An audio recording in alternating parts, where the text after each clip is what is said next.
Hello everyone, and welcome to this latest Minty review spective for Doctor Who Series 3, which is the second series of David Tennant.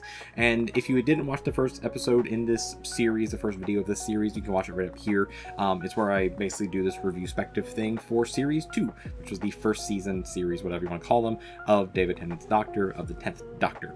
And to explain what this series is, basically I grew up loving Doctor Who. I grew up watching Doctor Who and fell in love with it growing up. But a lot of these episodes I have not seen since their first airing when I was a child growing up. So a lot of them I just don't remember at all, or I have like bits and pieces of them. So I wanted to go back and rewatch them all in order of the revival to get a better sense of it, and to just kind of like see if the series is actually something I truly love still, or if it was just one of those things that is like nostalgia. Now we're here in Series 3, where we get Martha, we get the Doctor, and we get 10th Doctor, and we get some cool episodes. There are some definite episodes I remember in this season. There are some that are considered some of the really good ones from the whole series. So I am interested and I am curious. Basically, I want to do a summary part first for an episode, and then my thoughts after that. So without any further ado, let's just get right into it, shall we, with this one. Episode 1, Smith and Jones. New series, same 10th Doctor. Kind of. This episode starts in a similar but mirrored way that Series 1's Rose started, where we get a look at the various aspects of the life of Martha Jones, played wonderfully again by Freema Agyeman. Well, not again, but she's here now. Her again. Martha's new. Martha is a medical student studying at the Royal Hope Hospital and is jumping between calls with her family, trying to deal with the drama of them setting up a party. On her way in, she bumps into the Doctor, but we'll return to them in a bit. During her rounds with the other medical students, Martha meets the Doctor again, who turns out is undercover at the hospital searching for something that we'll find in a little bit. Suddenly the hospital is teleported to the moon and is overtaken by alien rhino cops for hire called the Judoon, who are searching for a fugitive that has hidden away among the humans. The Doctor springs into action, enlisting Martha's help, and quickly learns the fugitive is a plasmavore, a blood-sucking alien that has the ability to shapeshift and has done it into an old lady named Mrs. Finnegan. The Doctor and Miss Finnegan face off as Finnegan tries to overload the MRI machine to wipe out the Judoon and half of the Earth, and the Judoon execute Finnegan.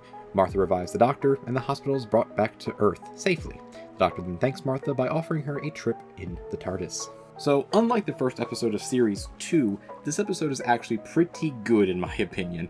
And unlike all of Series 2, David Tennant's 10th Doctor actually feels like a legitimate character now, and feels like the writers knew what they were doing with him, which is great. He's fun, he's cheeky, he's caring, and he lets those around him actually figure out problems themselves before jumping in as the Doctor to basically figure them out as the Doctor, unless the issue is specifically for a Time Lord to figure out, which we'll get into some of those later. But either way, he is still actually a character, which is good. However, the most notable thing about this episode is that it establishes Martha. Martha is incredible. She is smart, she is capable, and like from the jump, she is like on the level of the Doctor in terms of like doing things, which is great. She's a capable companion. Not saying that Rose wasn't, because Rose was, and she definitely got to be that later. But Martha from the jump is very much established as an opposite of Rose, or as like a mirror of Rose, of like, nope, she is just from the get-go smart, capable, on her own, she's good. And she also is like trying to offer up explanations for all the strangeness, alien stuff going on, which is cool. She's not really fazed by any of this stuff, which is kind of nice and like world building wise to show that the people of London at this, or the people of UK I should say, at this point are like, yeah, we've already seen a bunch of alien invasions, so like, oh well, let's just kind of go with it. And the antagonist, Miss Flanagan, and her slab that looks like a Wish version of Daft Punk or the Stig from Top Gear, are decent enough for the episodes. They are fine. Villain of the week, they're fine for the opening episode of this series. It's cool. It's good enough. However, her plan is a bit much. It's pretty big. But it is pretty standard villain of the week stuff for Doctor Who at this point, so it's fine. I do love the Judoon though. The Judoon are hilariously great, and I love that they are a fun addition to the New Who canon and to New Who in general. because like they have such a memorable look to them, and the fact that they're just like rhino space cops for hire is funny, and it is a good concept that you can just bring back into any other story you want to in Doctor Who, which is really fun. The only real downside of the episode is the writers seem to force in the start of a romantic subplot for Martha that they continue down for the entire series, and I will get to it further in other episodes, but it is the one downside of Martha that is also her main downfall. And it is not her fault. It is completely the writer's faults and the showrunner, Sir Russell D Davies. It is all their fault. We don't need it. We don't need it. We just had all of that with Rose. We didn't need it for Martha, and they forced it in here. Because of all that, I am giving the episode a 4 out of 5, which I still think is very, very good. I think is a really good starter. The only downside, again, is the fact they started doing the romantic subplot, which we will talk about more as the season goes. Episode 2, The Shakespeare Code. The second episode of this series technically sees the first actual adventure of the Doctor and Martha as a team as they travel to England in 1599, where they meet with William Shakespeare. The team arrive and learn that Shakespeare is set to premiere a new play titled Love Labours Won, which the Doctor notes is one of the fabled lost plays of Shakespeare. The Doctor and Martha then go to meet Shakespeare to question him about the new play, and are met with some questionable phrasing from the time period. Anyway, the Doctor and Martha soon after find the Master of Revels dead in the streets, apparently from drowning, which can only mean one thing: witchcraft. Well, an alien species named the Carianites that gain power from words, so not magic, but alien stuff? Anyway, jumping through a lot of exposition and the Doctor dismissing Martha for not being Rose, we learn that the Carianites are using Shakespeare's new play as a vessel to revive their species by speaking them into existence again. The conflict comes to a fitting end when Shakespeare banishes the Carianites back to their prison, along with all of the copies of Love Labours Won, thus preventing the play from ever releasing. The Doctor and Martha begin to leave when Shakespeare relays that he knows that they're time travelers and that the Doctor is an alien. So this episode is something for sure, and is a lot more complicated to discuss in retrospect, especially in the context of the rest of the series, and also because of who wrote it as well, which I'll talk about more in my final conclusion, because I found out some stuff in my research after the fact, but I'll talk about that more later. But visiting Shakespeare is an incredibly interesting concept for Doctor Who that I'm pretty sure they had to have done at some point, right? Like, this can't be the first time they've done a Shakespeare episode, but if it is, interesting the fact that this is now the first Shakespeare episode for them. And in a sense, it harkens back to the original ideas of what Doctor Who is supposed to be, of this like educational show where, you know, they can do like some fun science fiction stuff, but then they can also teach people about like these historical figures, like a lot of the Lost episodes are for the first Doctor, of like Marco Polo and, you know, the Aztecs or the Mayans or whatever. So like, you know, there is some sense of that. You don't really learn anything about Shakespeare, you just kind of learn that Shakespeare's a dick, basically, and he gives off a strange vibe that I just don't mesh with.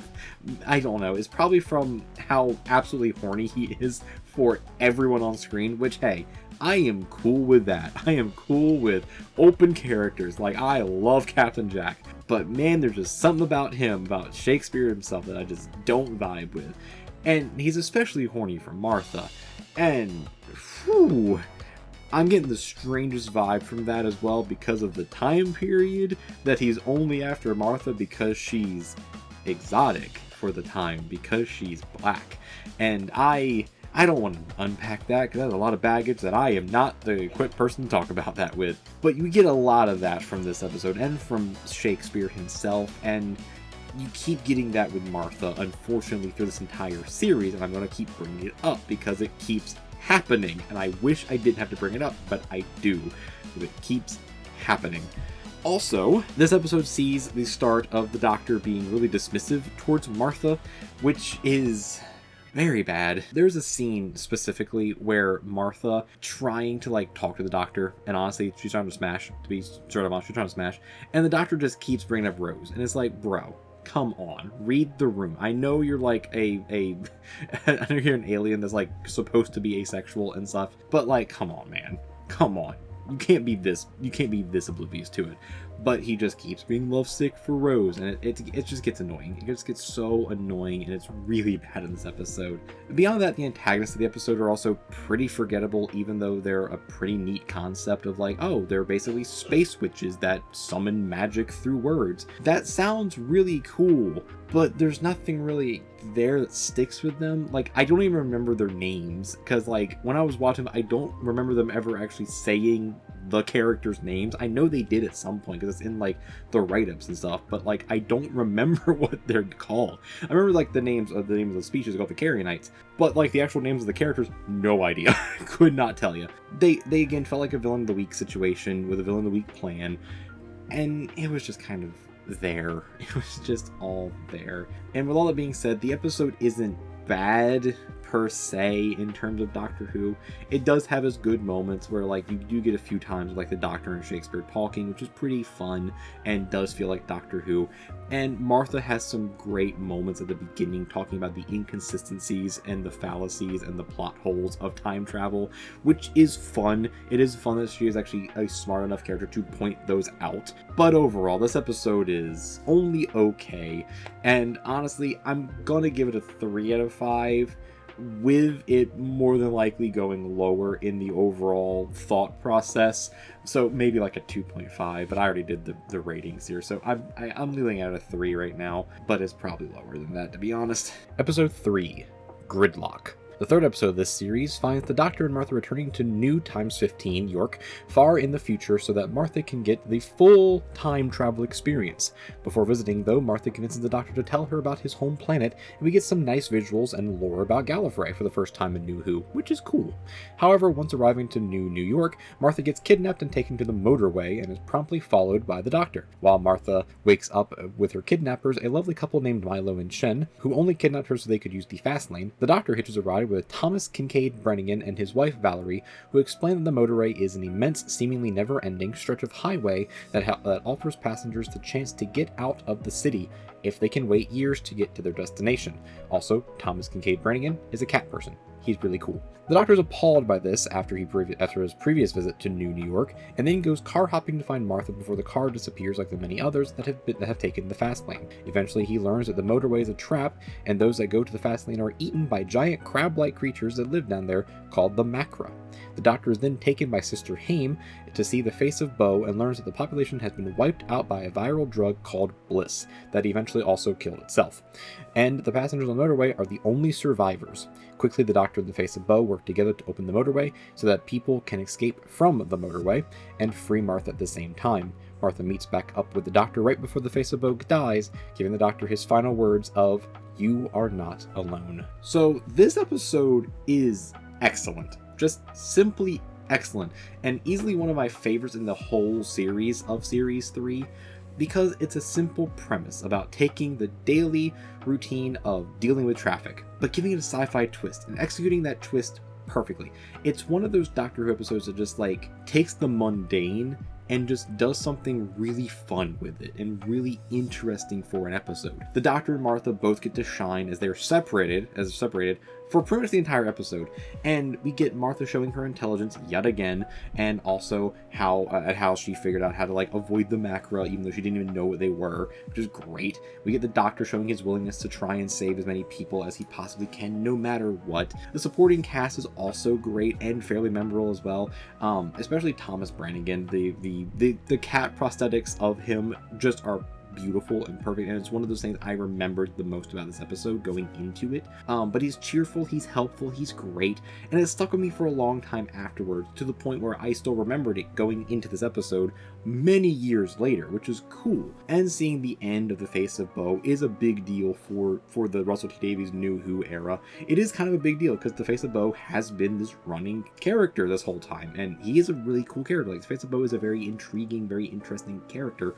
for the show, and it's also pretty touching as well, especially those mysterious final words that do actually come back later, which is cool. It's not just like a dangling plot hole or dangling plot thread that they haven't pulled on. They did with it in the season, which is really cool, or in the series, which is really cool. The production design of each car interior is also pretty cool, as you get to see like it's like little tiny bits of world building for each of these characters, and it's like, that's cool. This is their whole world. This is their lives, which is really cool. The only downside of the episode yet again comes in the hands of the writers, throwing in the fact that Martha's literally just there to rebound. And to the point where, like, Martha literally says that in the episode. She literally says, like, oh man, have you ever heard of a rebound? Because that's what Martha is to the Doctor and to Rose. It's like, bro, you just move on. Like, you know Rose is fine. Just move on. And I know it's an unfortunate thing about this time period and, like, 2007 and just how every show was written back then. But it gets boring and it gets tiring. I will say there are some episodes that does not come up. There are some. Not many, but there are some, so I will not complain about it all that often, hopefully, but I have to bring it up as a review retrospective type of thing. I still like Rose too. I still like Rose, so like, this is making me not like Rose. That's a double negative. Don't worry about it. Anyway, so like this episode as a whole, I do give it a 4.5 out of 5 though, because I really liked everything in this episode. And even them throwing in the whole Rose thing and the rebound stuff, it doesn't take away from the fact that the rest of the episode is so good. And I really like it. And it's weird as well, because it's like the episode about traffic, but it's so good. I love this episode. Episode 4, Daleks in Manhattan. Well, folks, we've reached the first of 3 multi-part episodes for this series. This episode finds the Doctor and Martha take a quick detour to New York City in 1930 to go from the future New York to old New York. While the Doctor has only planned on showing Martha the unfinished Empire State Building, a newspaper headline discussing a rash of disappearances from the Hooverville in Central Park piques the Doctor's interest. After going to the Hooverville and learning about the plight of the population in the Great Depression, we go to the Empire State Building where we meet Mr. Diagoras, as he sacrifices one of his foremen to his masters, who are, unsurprisingly, the Daleks, as if the name of the episode didn't give that away. Later on, the Doctor, Martha, the head of the Hooverville named Solomon, and a hobo named Frank, played weirdly by Andrew Garfield of all people, agreed to go into the sewers for Mr. Diagoras, where they find a strange lump of alien flesh and a pigman, whom we know from the cold open is a man named Laszlo. More pigmen chase the group out of the sewers and into a theater where Frank is captured. While in the theater, a woman named Tallulah meets up with them and tells them about how Laszlo disappeared. The Doctor then builds a device to find out what the alien flesh is, while Tallulah and Martha talk about their respective men. Meanwhile, Dalek Sek talks to his cult about how Daleks need to evolve to survive and propose that they begin to merge with humans. Martha then gets taken by a pigman, the Doctor and Tallulah rush after her, Tallulah reunites with her half-pig Laszlo, and the Doctor and Martha sneak into the Dalek lab. The episode ends with Dalek Sek emerging from his casing to show that the merging worked and that he is now a human Dalek. So I'm going to be brief here with this one because this is a 2-part episode, but I love this. I love this episode a lot. Yes, it's the Daleks again, after we just dealt with them in the finale of Season 2. And they're here. But they're fine here, because it's just the cult of Skara. We don't have, like, the whole species back. It's just the cult they escaped. Sure. The planet Dalek Sek is also really cool to create the hybrid Daleks. It's smart and allows for there to be conflict within the cult as well, which is really cool to see. It's actually very fun all the time. It's always fun, and no matter what show it is or what movie, it's always fun to see the villains fight each other and fight with each other. It is cool to see that and have that internal conflict.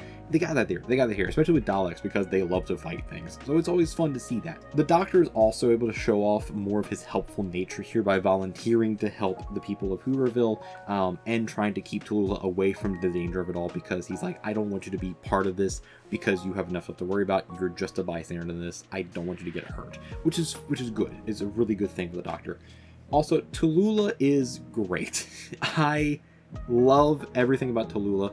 She is a great character that embodies the spirit of a companion without her being a companion. And then, honestly, if they wanted to have her be a companion, I would not be, like, opposed to that. Like, have her and Laszlo be companions, like an early Amy Rory situation. I'd be 100% down for that. That would have been awesome to see that. But also, she also has this great spirit for the Great Depression as well, and kind of, like, embodies that whole time period. It's really cool. The pigmen also are pretty iconic for Doctor Who. And they work really well as the grunt of the Daleks. And I don't believe the pigmen ever come back up with the Daleks. So it is a funny thing to just like throw in there for this episode and then don't do anything else with. Kind of wish they did a little bit more with them, but I also can't remember if they bring them back up again. But they're good in this episode. Like, they are a good grunt in this episode, which is really fun. Just seeing the 1930s, like seeing 1930s New York and seeing Daleks in there is great. And then also the over-the-top accents of Andrew Garfield as Frank and Miranda Rison as Tallulah just brought it all together. I love this episode so much. It's a 4.5 out of 5, and I still need to talk about the second part of the episode, so let's just get on to that. Episode 5, Evolution of the Daleks. The second part of this two-parter picks up literally right where the last one left off. The Doctor comes forth and talks with a new hybrid sec and learns that the Cult of Skaro escaped the Battle of Canary Wharf by using an emergency temporal shift, which left them stranded and low on power. However, this led Sec to begin planning on how to evolve the Daleks. After a distraction from the Doctor, all of the captured humans escape and meet back up with Tallulah. Everyone heads back to Hooverville, where they are soon met by Daleks Jast and Khan. Solomon tries to reason with the Daleks and actually starts to get through to Hybrid Sec, but sadly does not get through to the other full-blood Daleks, who promptly exterminate him. The Doctor offers himself up as sacrifice, but Hybrid Sec orders him to be brought back to the lab to help finish their experiment. However, the Doctor gives Martha his psychic paper before being taken away. At the lab, the Doctor learns that Sec wants to use humans as a shell for Dalek consciousness, thus merging the two into a new species with the intelligence of Daleks, but the emotions of humans. The Doctor is shocked, but agrees to help. However, the other Daleks sabotage the experiment and take Sec and the Doctor hostage. Meanwhile, Martha, Frank, and Tallulah make their way into the Empire State Building and are soon met by the Doctor and Laszlo. The group realizes that they have to remove the Dalekanium from the top of the building, and thus the Doctor volunteers to do this while the rest of the gang prepare for the coming pigmen. The plan goes sideways, and the Doctor uses himself as a conductor for the lightning strike, thus corrupting the power stream. Also, the pigmen get electrocuted and all die. The group head to the theater for a showdown with the Daleks and their new army of Dalek humans. The Daleks kill Sec, and a battle ensues where the Dalek humans attack their creators, thanks to a bit of Time Lord DNA from a lightning strike. In the end, the Doctor confronts Khan as the last of their respective races and offers to help Khan, but Khan pieces out, using another temporal shift. The episode ends with the Doctor saving Laszlo from dying, allowing him and Tallulah to live together, and remarks to Martha that as they enter the TARDIS, that the Daleks always find a way to come back. So this is a great end to this second part story that has a lot of action and shows fully why the Daleks are one of the ultimate main nemesis to the Doctor. The Daleks were given the opportunity, and they will always choose violence and death over their own preservation, even if it leads to the end of their species. We basically now know this because the Doctor was 100% willing to help them and is like, hey, I am cool with bringing back your species as long as you're not a warlike species. And then Dalek Khan, I think it was the last one, Dalek Khan was basically like, no. It's like, you had a chance. You had a chance, guy. But that's the Daleks for you. That's the Daleks, and it's really cool to actually see that and have it be fully present with these characters now, which is really cool. Hybrid Sec also has some very interesting moments of contemplation with the Doctor before he's killed, and it ends up being very interesting and introduces these really cool ideas that are ultimately short-lived for New Who. And I wish he was able to live for a little bit longer or been able to actually finish his plan somewhat, because it would have been a really cool thing to introduce into the canon of Doctor Who, of having these hybrid Dalek humans that have emotions and are more like, they are able to use their intelligence with their emotions. So like, what would that have actually been like for the Doctor to have to deal with? Would have been really intriguing, but we killed Hybrid Sec, so we don't get that. So it's unfortunately. However, with that being said, the episode, because it is mainly about the Doctor and the Daleks, all the supporting cast kind of are second nature in this episode, which really sucks. Martha specifically doesn't, like, she feels like an afterthought. Like, she has nothing to do. Like, her main thing in this episode is her, Tallulah, and Laszlo electrocute a bunch of pigmen, and then that's it. That's basically all they're there for. They're there to electrocute some pigmen, and that is it. So, like, at least with Tallulah and Laszlo and Frank, is like, okay, they're at least supporting characters for the episode. Martha's the companion, though, so it's like, she doesn't get anything to do. It's an issue, but overall, the episode is phenomenal, and I give it a 4.5 out of 5, just like I did part 1. I really like these 2 episodes. I don't know exactly why, other than it being 1930s New York and just everything working together. It was really good. I really like this episode so much. Episode 6, The Lazarus Experiment. Nearly halfway through the season, and we reach the first episode that is simply not that good. This episode begins with the Doctor and Martha returning to 2007 roughly 12 hours after he whisked her away in the premiere episode. Martha's sister is on the news along with an elderly man named Richard Lazarus, played by Mark Gatiss, who says that he is going to change the means to be human. The Doctor is intrigued by this and decides to go to the gala with Martha to investigate what he means. After some mingling with Martha's family, Lazarus arrives and shows off his invention, which promptly begins to smoke and spark after starting up. However, once the Doctor stops the machine, Lazarus steps out of it as a young man once again, as he has found a way to completely reverse the aging process. Martha sneakily gets a DNA sample of Lazarus, and she and the Doctor go off to study it. They find that his DNA is basically rewriting itself, but appears to have turned something on in him that is changing him. After some exposition and Martha's mother worrying about the Doctor, we learn that Lazarus has basically turned himself into a giant scorpion man and is trying to eat people to regain energy. Also, Tish is extremely horny for young Lazarus and tries to smash before the Doctor and Martha interrupt as Lazarus transforms into his scorpion form yet again. A lot of action happens involving the Doctor being chased by Lazarus as Martha and Tish get everyone out safely. After a few explosions, Lazarus is thought to be dead, but sadly the episode can't end yet. So we instead have our climax in the old cathedral that Lazarus had mentioned earlier in the episode. More action happens with Martha almost falling to her death, but the Doctor stops Lazarus by playing the organ very loudly, thus interfering with Lazarus' DNA alterations. Lazarus dies as an old man and not a large scorpion. The episode ends with the Doctor offering Martha another trip with him as more than just a passenger. So as I mentioned at the top of this review, I don't find this episode to be that good. Nothing in this episode feels like it was fully baked, and that it all kind of felt like filler. Mark Gatiss as Mr. Lazarus is overacting in the worst way, even for Doctor Who, where it feels like he's trying way too hard to make this character really meaningful and important, when in reality he's supposed to be a campy villain of the week, and he's just not that good. He makes everyone else look worse somehow by comparison, with him also being so bad in the episode. And I know Mark Gatiss has been like a long-time writer on Doctor Who, and he comes back and starts acting in other things, and he is better in other things. It's just like, this role he is not good in. Like, Mr. Lazarus is not, Dr. Lazarus, whatever. Lazarus is not good at all. The CG on his monster form as well is also so unsettling, so uncanny, and it's incredibly bad. Even for 2007 TV budget, it looks bad. Like, Series 1 CG looked better than Lazarus with his Resident Evil level monstrosity. Like, that's pretty bad. Like, the Slovene in Series 1 looks so much better than that.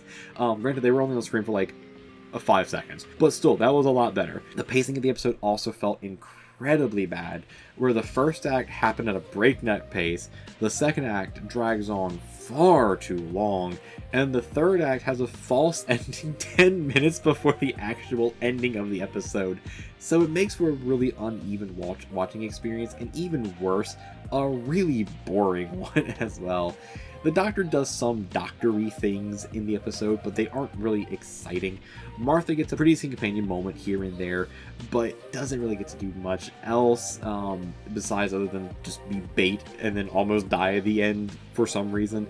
And Lazarus is just a boring antagonist. He is not exciting at all.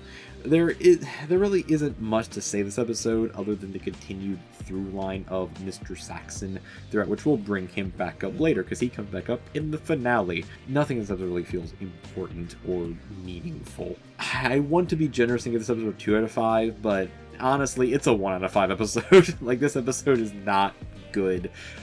It's not as bad as the 1 out of 5s from last series, but it's pretty bad, just in general. Episode 7, 42.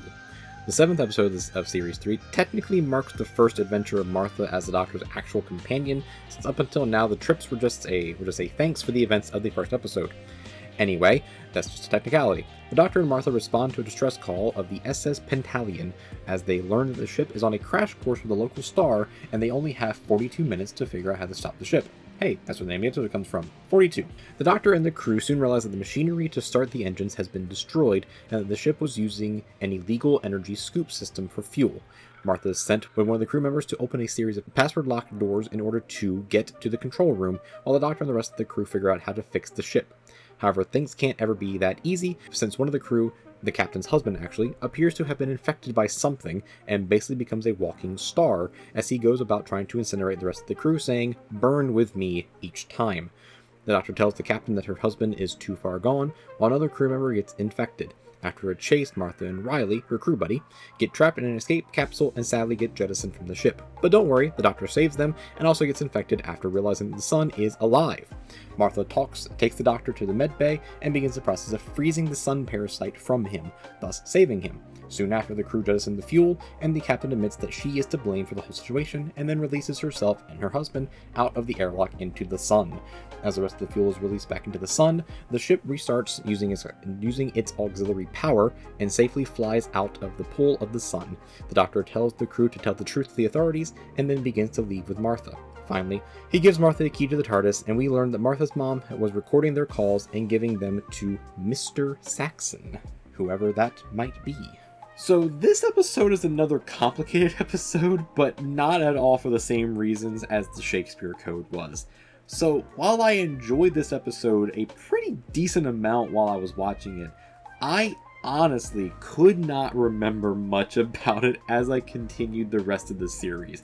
Each other episode had at least a few memorable moments, or scenes, or anything that stuck around, but this one really didn't. If anything, the episode reminded me a lot of the Impossible Planet and Satan Pit from last series, which ultimately made it worse because I kept blending all those episodes together in my head, being like, no, that didn't happen here, that happened here.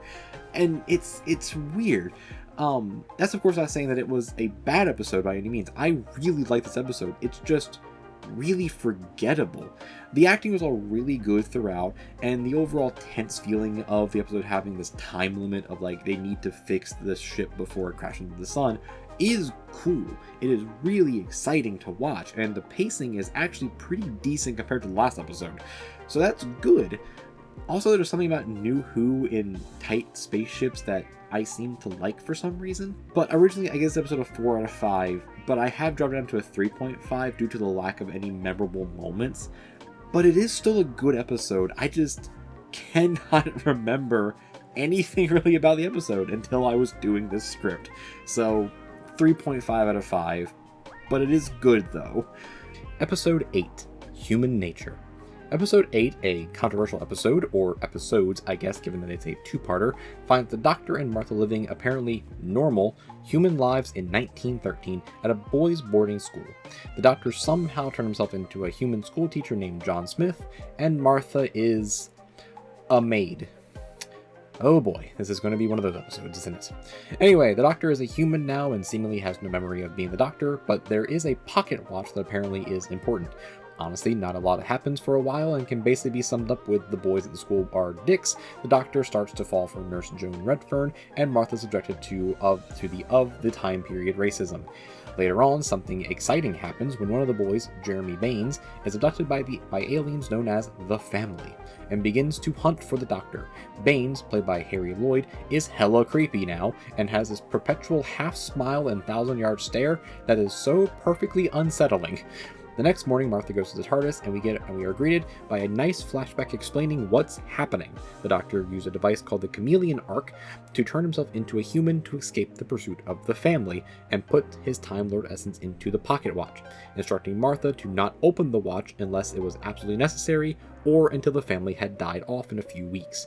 A lot more happens that isn't that interesting, quote-unquote, including the Doctor and Joan kissing, another boy named Timothy Latimer taking the pocket watch, and the Family possessing other people around the school using their scarecrow soldiers. Also, Latimer begins to see his own future thanks to the watch. The Doctor and Joan begin getting closer and eventually agreed to go with each other to the village dance, after of course yelling at Martha and treating her terribly, because of course that happened. Skipping over more stuff, the episode ends with the Family finding out that John Smith is the Doctor, killing a few people, then taking Martha and Joan hostage. Alright, so this episode feels really bad upon retrospect because of everything revolving around Martha and the Doctor as John Smith. And I mentioned this earlier a few episodes ago. I didn't want to mention all the Martha stuff that much, but I have to bring it up here. So Martha feels like an afterthought character-wise here, and even though she's actually getting to do things, finally, in this series, she's still a maid. Having her be a maid in 1913 and subjected to a lot of racism from the boys, from the nurse, it's a bad look. It's a very, very bad look. And I know it's technically time period accurate, but this, like, Doctor Who in general has never tried to be time period accurate, ever. That's a lie. They do sometimes, but let's be honest, it's a science fiction show about a dude who travels around in a police box.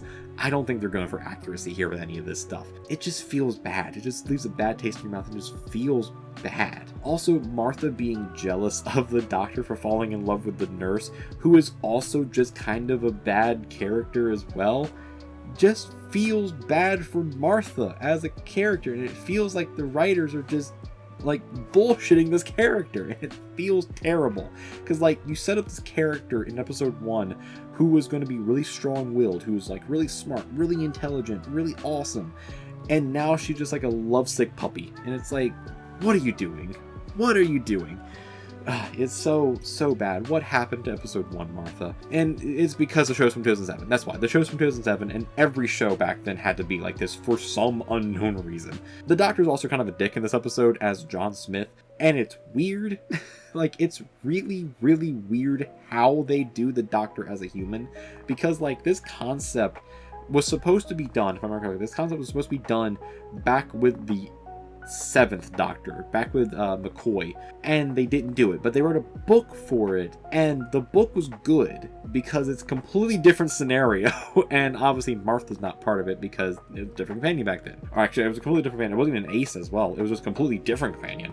I think that one specifically for the book, and like, it was fine. Like, it's an interesting idea of an episode of like, okay, let's explore the Doctor as a human. This just didn't feel right at all. And yes, I know it's a 2-part episode, so we're gonna get to part 2 here in a little bit, but this episode just didn't feel right, and like, the Doctor as a human just didn't feel right. It didn't feel like what the Doctor should act like as a human. It was weird, and it almost felt like the writers just wanted to write John Smith as like a dick just to have David Tennant act like that. I don't know, it felt weird. It felt strange to me.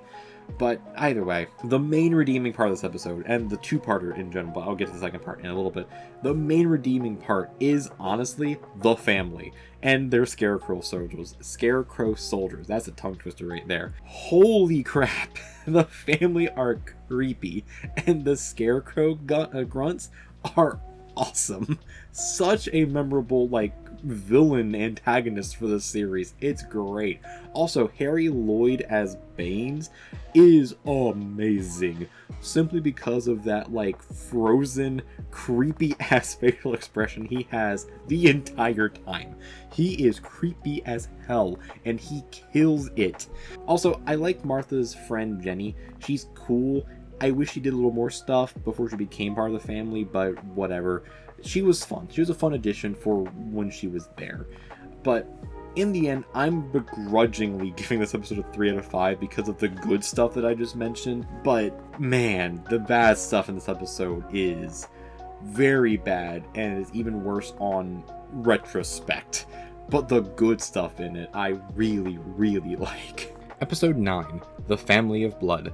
The second part of this 2-parter picks up where the last left off, with a hostage situation involving the family, Joan Redfern, and Martha. Tim Latimer accidentally draws the family's attention by opening the watch, thus allowing Martha to turn the tables on them and take the mother hostage. This stalemate moment allows the Doctor and Joan to escape, and they are quickly followed by Martha after a scarecrow takes her weapon away. The Doctor sounds the alarm and prepares the boys to go to war against the family. The school gets barricaded as Joan questions the Doctor on his fake past in Nottingham, to which she eventually realizes is all false, and that whoever John Smith really is wouldn't want the boys to fight.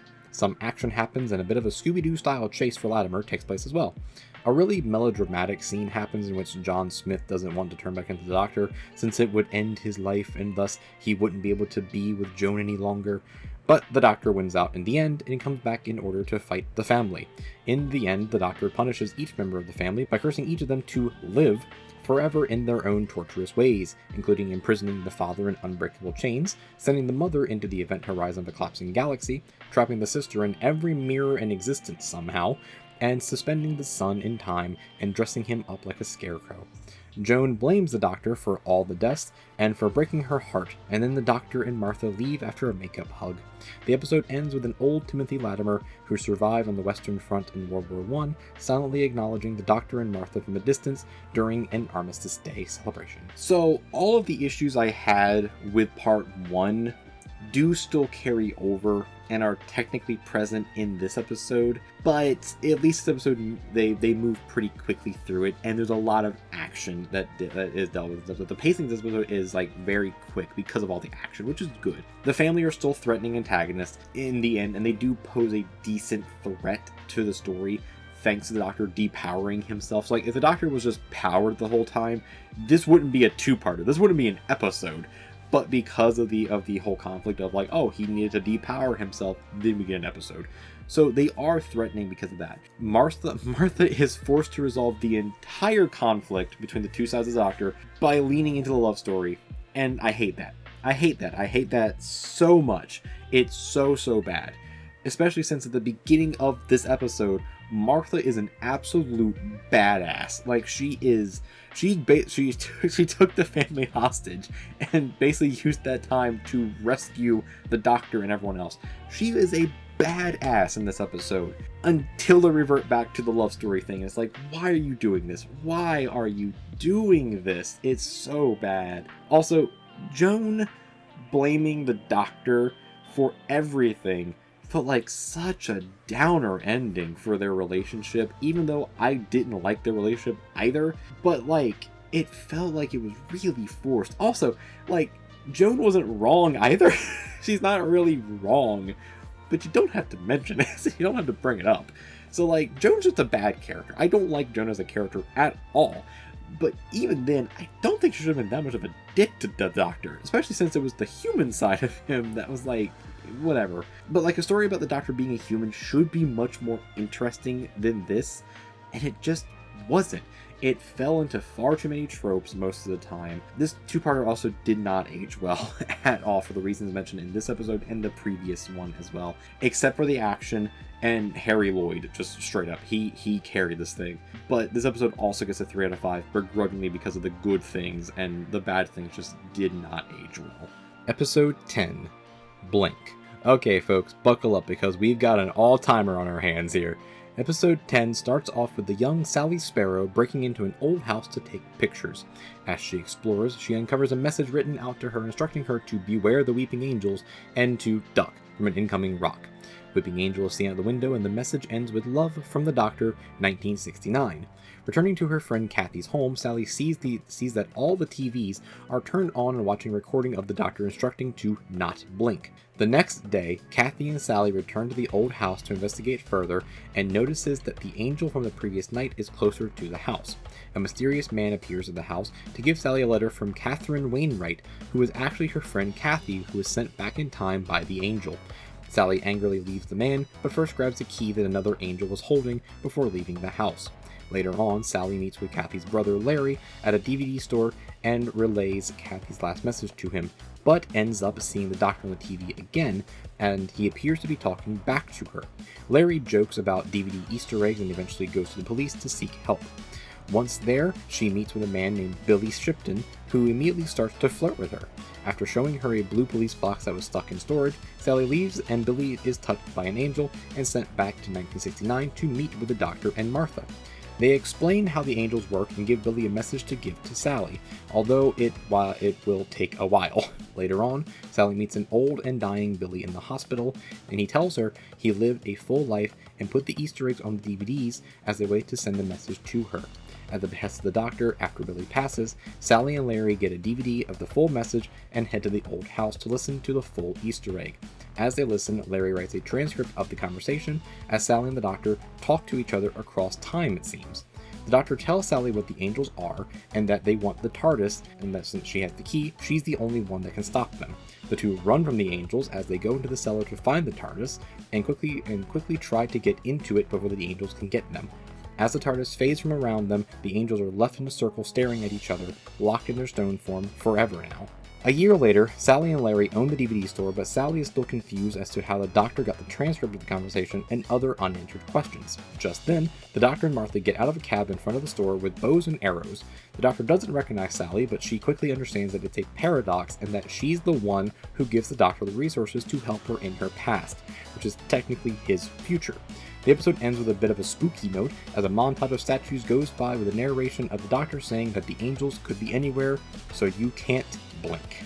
Okay, so you know how I didn't like the last 2 episodes? So episode 10 is the complete opposite of that. Blink is a damn amazing episode. Yes, it doesn't feature the Doctor or Martha pretty much at all.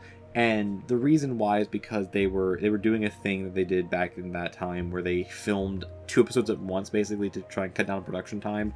And that's what happened here. They were filming another episode at the same time as this one. So we didn't really get to have the Doctor and Martha that much. Whatever. But it feels like okay because of how they did it and how perfectly everything else is done. The central mystery around Sally Sparrow is so well written, thanks to Stephen Moffat. And we get roped in so quickly to it that we just demand to know more. Like, as soon as she starts pulling down the drywall or the wallpaper, we're like, okay, that's strange. Where's the Doctor at? And as soon as we don't see the Doctor, we're like, okay, what's going on here? And then we just keep getting more and more. It's so well. Also, Sally as well, played by Carey Mulligan, is great. She's a great protagonist. She fits into the vibe of Doctor Who's Dream was. She's a detective, basically. Like, it never says it, but she's a detective. It's awesome. That's also why her Magic the Gathering card is all about making clues. She makes clues. That's perfect. It makes perfect sense. It's awesome. Also, she has a weeping angel on her card art. That's also creepy as hell. But also, the central conflict of the episode being a paradox is done perfectly.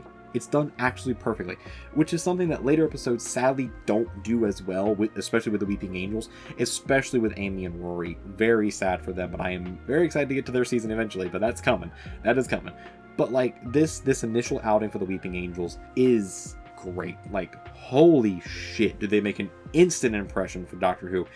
And they are instantly a great antagonist because it takes the mundane thing that we see in just normal everyday life and is like, what if that was creepy now? And it does it absolutely beautifully. This is easily one of the best Doctor Who aliens from the jump, and it's great. It's just awesome. Also, the power set is fun. How they explain this episode is great, and the paranoia that comes from them is phenomenal. But either way, this episode just hits. It just hits, and I don't know what else to say about it and how much more to gush about it.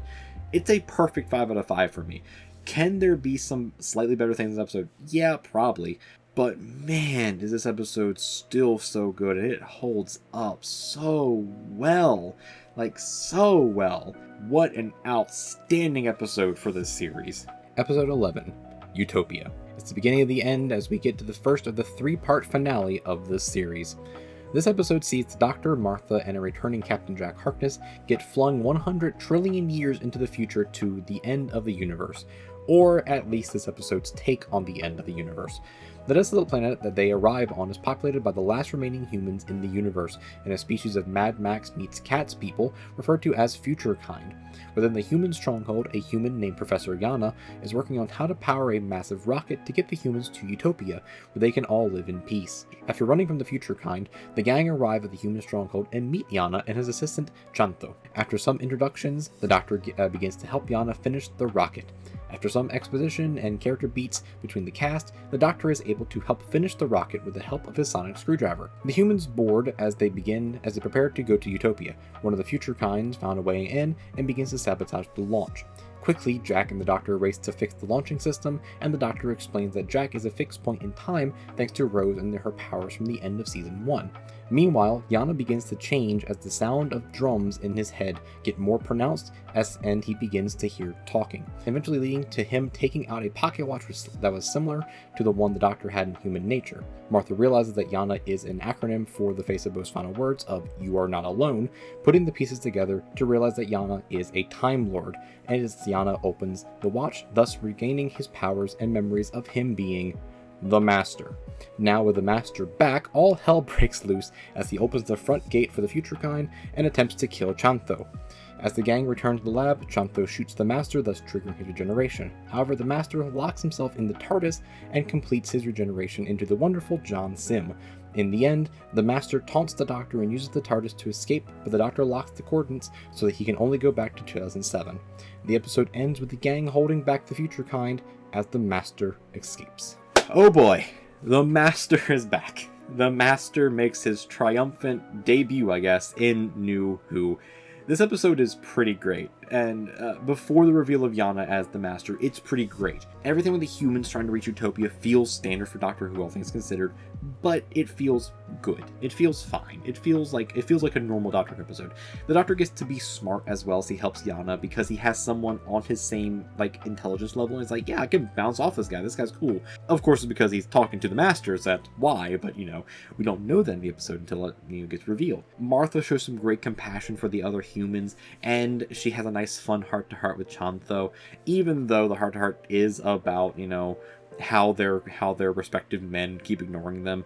It's a fun heart-to-heart, and there's a funny little dialogue moment with Chantho. And Jack gets to be Jack. We get Captain Jack back, and he's Captain Jack. So that's all pretty good as well. Is Captain Jack. I love Captain Jack so much. He's great. So all this is really solid, but the subtle mystery behind Yana and these drums that we keep hearing and the things that he keeps hearing in his head and everything going on with him just keeps building throughout the episode, and you're like, okay, something's definitely up with Yana. And until they actually tell us it's his name is an acronym for "You Are Not Alone," and we actually get the reveal of oh shit, he's the Master. It's that building of that before then that just works so well. Also, Derek Jacobi as Yana before he goes into John Sim is great. It's so great, in fact, they actually brought Derek Jacobi back to do some audiobooks for Big Finish Audio as the War Master, opposite of John Hurt as the War Doctor. Beautiful. I need to listen to those at some point, but beautiful, they did that. And then we get the reveal of the Master. Okay, then we actually get the reveal of the Master. Whew. The Master is pretty good. It all just works in bringing in these old elements into New Who and working them in. I think it was great. I think it was great how they worked in the Master, how they brought him back. I thought it was really great. Now, it does get a little bit iffy in the next couple episodes, but we'll get to those. But overall, this episode gets a 4 out of 5 for me. Honestly, maybe a 4.5 as I'm talking about now, but I'm going to give it a 4 out of 5. Only reason why is because there's just a couple of little writing things in there where it's they never explain the Future Kind. I guess they never need to as well. And just how one got into the Stronghold, we never get an explanation for that. So whatever. But it's fine. It's a 4 out of 5 for me just because the Master comes back, and I love the Master so much. But yeah, that doesn't continue for the next 2 episodes though, sadly. So let's get to those now. Episode 12. The Sound of Drums. The penultimate episode starts with the gang using Jack's vortex manipulator to jump back in time to catch the Master, only to find that the Master has taken on the identity of Harold Saxon, has somehow won the election and is the new Prime Minister, and is also married. The Master meets with his cabinet members and quickly kills them after saying they have no loyalty. Meanwhile, a reporter talks with Lucy Saxon, the Master's companion and wife, about how her husband doesn't exist and presents solid evidence to back this up. Sadly, Lucy is in on it, and the Master arrives with a group of death drones that promptly kill her. Back with the gang, the Doctor questions Martha on how the Master was able to pull all this off, with the response being a reasonable, "I don't know, he just seemed like a nice guy." The Master then goes on TV and threatens the Doctor and says that he will be meeting with the alien species known as the Toclophane in the morning. Also, a bomb is somehow strapped to the back of Martha's TV. Martha's parents are taken hostage by the Master, and the gang go on the run as the Master deems them all wanted criminals. The gang eventually hide in a warehouse and figure out a way to use localized perception filters on themselves to hide from the Master, and that he used the satellite network Arcane to hypnotize the UK into voting for him. Meanwhile, the Master and the US President board a helicarrier called the Valiant. The gang use the vortex manipulator to board the Valiant and find that the Master has converted the TARDIS into a paradox machine that will go off the next morning at precisely 8:02 a.m. As contact begins with the Toclafane, they kill the President, the Master kills Jack for now, and rapidly ages the Doctor using a modified tech from the Lazarus machine. The Master then activates the paradox machine and starts to dance with his companion to the song Voodoo Child as a rift opens up, unleashing 6 billion of the Death Spheres onto the Earth with a mission to kill 1/10 of the population. This ends with the Doctor whispering something to Martha as she teleports down to Earth while the Master looks down on his work. So I'm just going to rip the band-aid off right now. I didn't like this episode for one main reason, and that being the tone. While John Sim is amazing as this psychotic version of the Master, where this guy is basically just the Joker, and he's a Time Lord, so like he has that ego to him. His plan is way too big even for Doctor Who standards. Like his plan is like a special. His plan should have been like a special, like the 40th anniversary special or something like that. Not a season finale kind of a thing. All of his energy makes all the threatening moments feel really comical. It just has a weird tone to it. There's a special balance that you need to keep when having a Joker-like villain in a story that this doesn't have, unfortunately, because it just never finds that balance. Certain moments really take away from the overall threat of the Master, like the comically large bomb that suddenly was just taped to the back of Martha's TV, or him dancing to Voodoo Child, and that was like only the third time in this series that we got like licensed pop music. Felt off, felt weird, and it goes back to the tone. So it's just the tone in general. The other issue is how helpless all of the heroes feel the entire time. And I understand this is a 3-part episode, so like the middle part is them supposed to be like, you know, on the back foot, like trying to come back or whatever. But like we already got at the end of the first episode, so like this episode just felt like it was just piling on, and it's just like it gets tiring after a while seeing our heroes lose.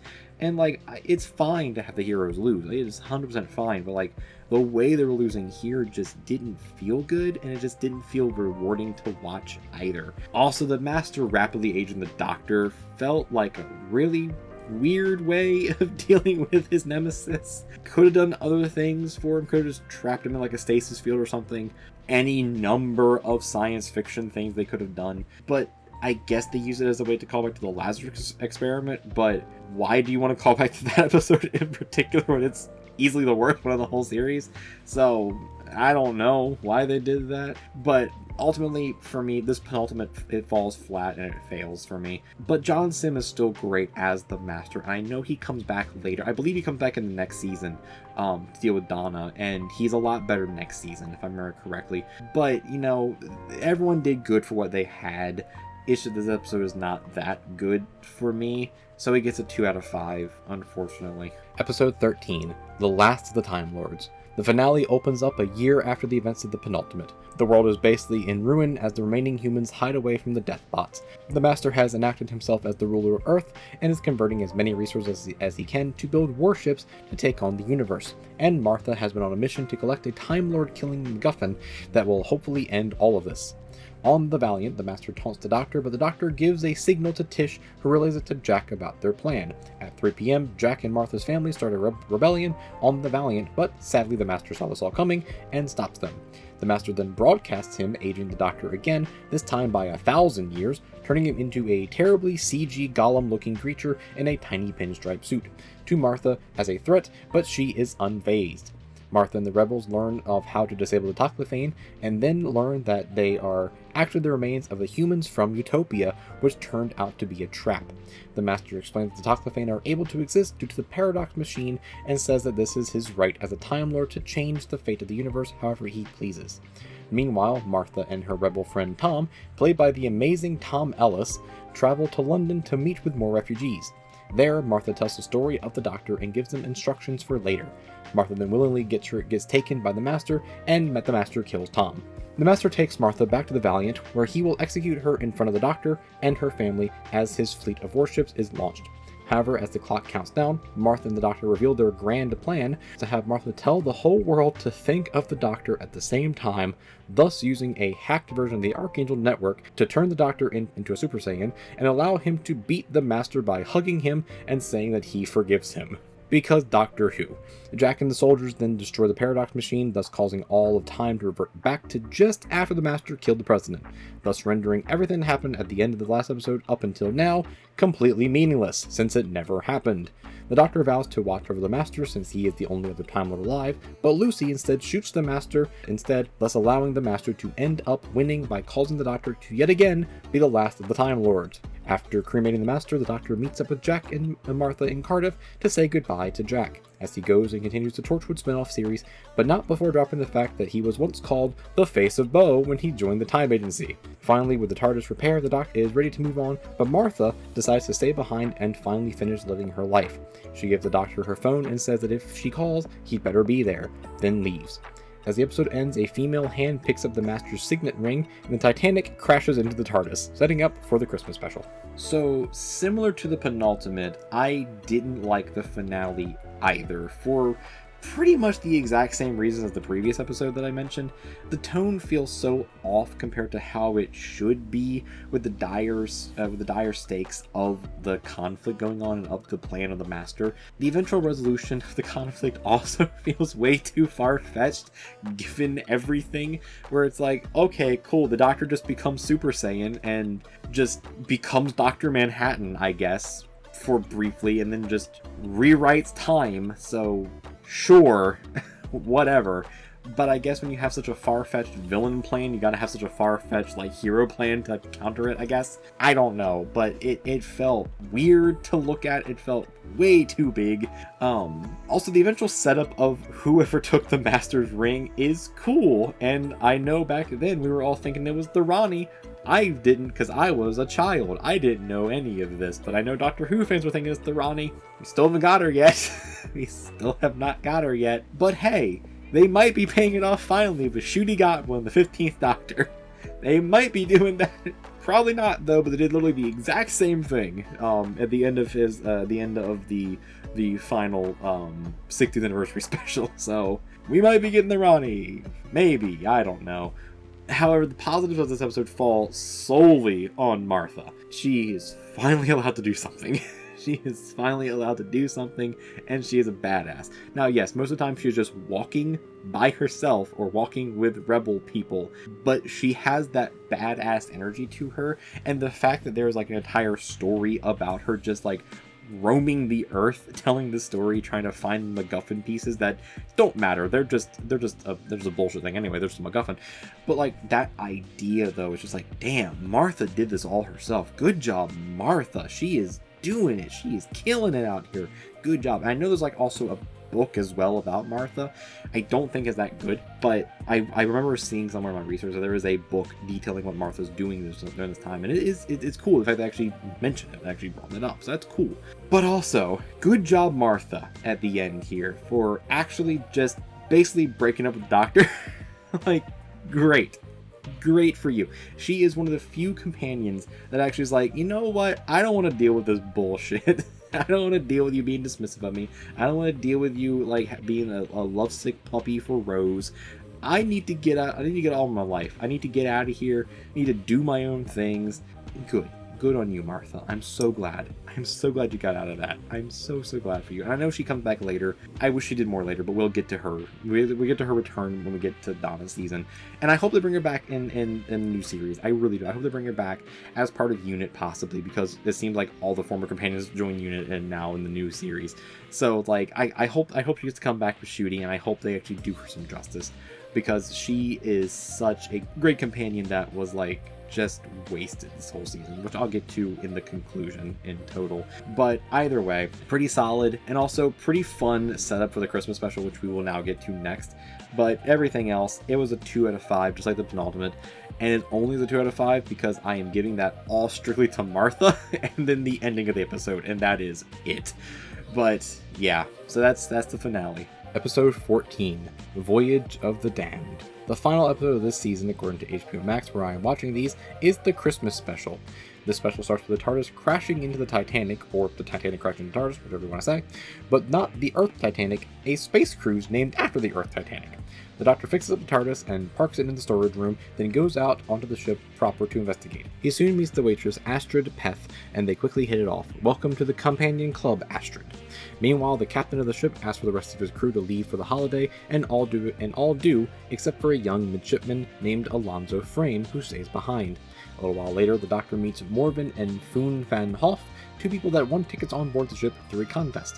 The Doctor, Astrid, the Van Hoffs, their guide Mr. Copper, and a small red alien named Banacathalata all teleport to Earth to take in the sights of the holidays. While there, the Doctor is confused as to why the streets are empty and meets the kind Wilfred Mott, played wonderfully by Bernard Cribbins, who tells them that after the last 2 alien attacks on Christmas, people decide to leave the city. The gang return to the Titanic due to a power failure brought on by the captain, who is purposely sabotaging the trip and allows the ship to be hit by incoming meteors so that his family can get bribe money from his death. The captain shoots Alonzo before the meteors hit the ship, thus causing hell to break loose. The TARDIS is sucked out into space and guides itself to Earth, while the Doctor and his group of travelers all begin to make their way to safety, after delivering one of the sexiest mini-speeches ever. As the group ascends the ship, more is learned about everyone except the rich asshole Slade, and it's learned that the robotic angel hosts are actually programmed to kill everyone on board the ship. Now with a threat facing them, the group speed up their ascent, but sadly lose people in the process. The Van Hoffs fall into the core of the ship, with Foon sacrificing herself to save the rest of the group, and Banacathalata revealing that he's a cyborg and emitting an EMP to disable the host, also sacrificing himself in the process. The Doctor tells the group that to go on without him as he investigates the mysterious Deck 31, which most do, but Astrid follows the Doctor. Arriving at Deck 31, the Doctor meets the mastermind behind the whole scheme, Max Capricorn, the owner of the Titanic. The Doctor deduces that Max was trying to sabotage his business after his board of directors kicked him from his company so that they would all be taken to jail for the mass murder of the population of Earth. Before he can enact his plan, Astrid arrives and drives him off of the platform and into the core, with her following alongside since the brakes were damaged. The Doctor then uses the host to take him to the bridge, where he finally meets Alonzo, and the two are able to right the ship and prevent it from crashing into Earth. The Doctor attempts to bring back Astrid using a teleportation band, but due to the lack of power, it isn't possible. The Doctor kisses the projection of Astrid as she floats away into the stars, allowed to travel as she always wanted. The episode ends with Slade ecstatic that he's going to be rich, Mr. Copper is allowed to have a comfortable life using the credits he accidentally gave himself on the ship's expense card, and the Doctor wishing him a Merry Christmas as Astrid floats away in the stars. So, all things considered, this episode to me is a perfect episode. The Christmas special here is a perfect episode. Everything about it just works, and opinions differ. I understand that, but for me personally, everything here was perfect. The story being about a motley crew coming together, learning to be honest with each other and honest with themselves, and using their perceived flaws to actually help everyone else out on Christmas, on a spaceship based on the Titanic that ends up exactly like the Titanic, is great. And the main antagonist being just a greedy businessman who wanted revenge is awesome. That's such a perfect Christmas story of a bunch of people fighting against a greedy businessman to save Christmas. Also, the hosts are cool. The hosts are really cool, and I love how weird and creepy they are because they're just information robots, but also being Christmas angels works really, really well for them. So I really love the host a lot. They were such a cool side antagonist to Max Capricorn as the antagonist. But for me though, Astrid Peth, played by Kylie Minogue, was flawless. She embodied the spirit of a companion, and she would have made a phenomenal companion going forth if they actually wanted to use her again. She and Tennant had such great chemistry that I didn't even mind that they introduced a love story between them, because at least here it felt like it made sense. Like, it actually felt like it made sense. Also, they're actually two aliens actually falling in love with each other off of just the briefness that they were in, and they seemed like they were both into it. It felt like it was written well. And I loved Astrid. And she was badass too. Like, she was fighting the host the whole time. She was helping everyone. She was a comrade.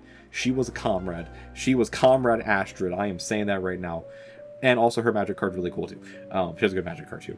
But like, everything about her was just so cool. And like, even though Astrid didn't make it out of this episode, I loved her, and I really would have loved to see more of her in the series. And like, her ending as well was touching. It was a nice, touching, heart-wrenching ending, but it felt good.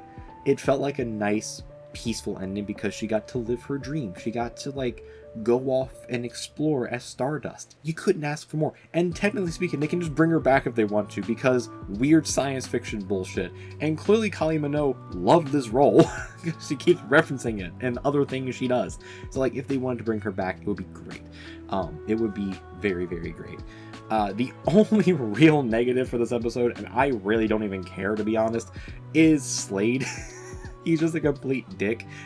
But also, I feel like that's kind of the point, because there always has to be at least somebody in a Christmas episode or a holiday episode that just like doesn't change at all. He's that guy. He just doesn't change. He's just a dude. He's just there.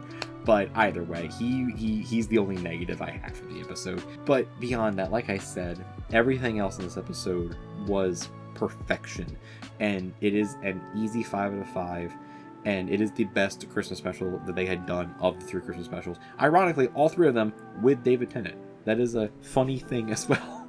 But this was the best Christmas special that they had done so far in the New Who. And it's one that I actually do want to go back and rewatch more often now, because it is just such a good standalone episode. I love it so much. So now the conclusion. So the 3rd series of New Who was an incredibly mixed bag that somehow also has some of my current favorite episodes of this entire like review-spective thing. David Tennant is able to finally show off who the 10th Doctor is in this series, thanks to the creators finally figuring out what they wanted to do with him and what they wanted him to be like. Instead of being somewhat of a sociopathic, love-stricken soldier trying to forget his past, he's now a compassionate and funny love-stricken adventurer that wants to show people the wonders of the universe. He's fun, but he keeps being stopped by outside forces. This season shows more of why 10 is a lot of people's favorites, other than him being a young hot dude at the time, because he's an actual character. He's an actual character now, so like, you can actually like attach yourself to the character, which is great. Martha, on the other hand, we need to talk about. Freema Agyeman did her absolute best in this season, and she absolutely crushed it when she was given anything at all to do. Martha felt like such a wasted companion that the writers had no idea what they wanted to do with, even though she was set up perfectly in the first episode to be a fairly equal mind to the Doctor that could actually hold her own and figure her own way out of a situation.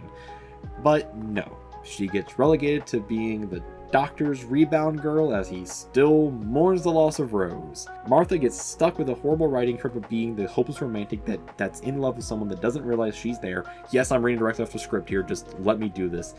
And she shouldn't have been. She really shouldn't have been. And it's not even considering all of the times that like the racist stuff was thrown in there because of the time period that it was written in, of 2007 just being a thing, that I do not have the background to talk about as a white man. I do not have the background to talk about that. But linked down below in the description is a video from Princess Weekes about Martha. It's really good. Also, she mentioned Amy and Matt Smith's run as a Doctor, which is really cool too. But go watch that video. It goes into it a lot more and just goes into a lot of the issues of Doctor Who from the time that I am now pointing out from this series. But go watch it. It's in the description below. Definitely go watch that. Give it a view. It's really good. So while the rest of the series was pretty great also, the finale really brought it down. John Sim is great as the Master. I love the Master. What he was doing as the Master, though, was tonally all over the place. It was so confusing and far too over the top, even for Doctor Who standards. Like, the stuff the Toymaker did in, like, the recent 16th anniversary specials is over the top, but it makes sense for that character. For the Master, it doesn't really make sense for him. He is a showman, yes, he's an egotistical maniac, for sure. But what he's doing here is just world-ending, and actually succeeds technically, and is just too big. It's just too big for what he's trying to do. However, it is great to have the Master back. I love the Master, and having him back in New Who is good. I just cannot wait for more writers to write this character. And especially, as I've mentioned before, when we get to Missy. Missy is one of my favorite characters of all time. So when we get to her, it's going to be great. But beyond all that, speaking of writers, I did learn, and I mentioned this in the Shakespeare Code episode, the writer of the Shakespeare Code is also a transphobe. So he's been removed from the fandom completely. So just want to explain that here, and also might be why I had issues with that episode particular as well, just because of how it was written. However, this dude also was a pretty prolific writer for stuff in Doctor Who of New Who, and also did write some of the better episodes that are coming up. So that's unfortunate, but we will mention them when we get to those episodes. I just want to bring that up here as well, which is kind of like possibly an explanation as to why I didn't like Shakespeare Code, and just to mention that in general, because it was something I found out during the research when writing the script and finishing the video. So yeah, that's just something unfortunate. But anyway, Series 3 is complicated. Series 3 is complicated.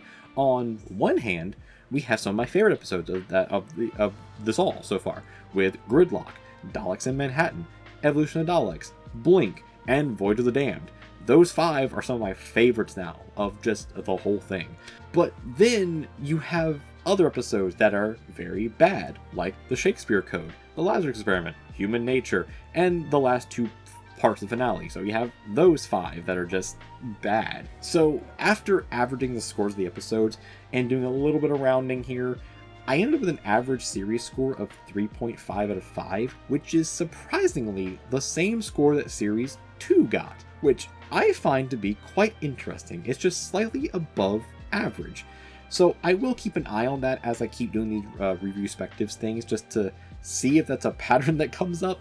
But I wanted to mention that at least now, in case it comes back up, so I can reference back to this as well. But I am very excited for the next series, and to get arguably one of the best companions of New Who in Donna coming into the series, so I am very excited for that.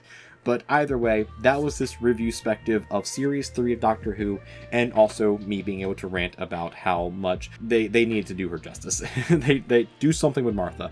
Martha deserved better, is what I'm trying to say. Martha deserved better. But either way, this was Series 3.